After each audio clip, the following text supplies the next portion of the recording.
एक छोटे से गांव के किनारे एक बूढ़ा किसान रहता था, जिसका नाम था रेहमन।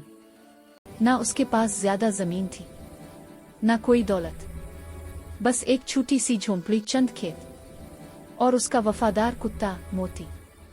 रेहमन हर सुबह खेत जाता, फसल संभालता और शाम को वापस आकर मोती के साथ रोटी तोड़ता। मोती हमेशा उसके साथ रहता, कभी आगे चलता कभी पीछे, मगर कभी जुदा नहीं होता था। एक रात गांव में चोर घुस आए। उन्होंने सोचा, ये बूढ़ा आदमी अकेला रहता है, इसके घर से कुछ ना कुछ तो मिल ही जाएगा। घर का दरवाजा खुला हुआ था। मोती ने चोरों को देखा और जोर जोर से भौंककर उनके पीछे दौड़ गया। फिर वो वापस आकर किसान के पास खड़ा हो गया। अचानक चोर दोबारा पीछे से आए और एक बड़ा पत्थर उठाकर मोती की गर्दन पर मारा।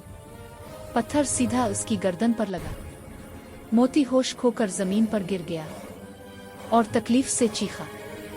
किसान ये देखकर फौरन मोती की तरफ दौड़ा। रेहमन ने मोती को अपनी गोद में उठाया।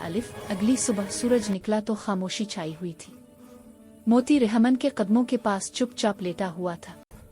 इसकी सांसें थम चुकी थीं। रेहमन ने आहिस्ता से इसका सर अपनी गोद में रखा और खामोश आंखों से बहते आंसू जमीन पर गिरने लगे। पूरा गांव इकट्ठा हुआ।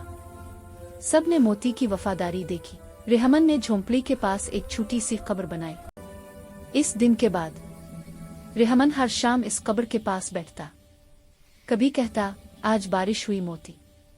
कभी कहता, रोटी का जायका तेरे बगैर अधूरा है। और फिर चुपचाप आसमान की तरफ देखता, जैसे वहां कहीं इसका दोस्त अब भी सुन रहा हो।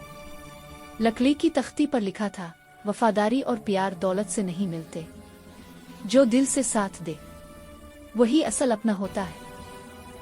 अगर आपको हमारी वीडियो पसंद आए तो चैनल को सब्सक्राइब करें और लाइक करना ना भूलें।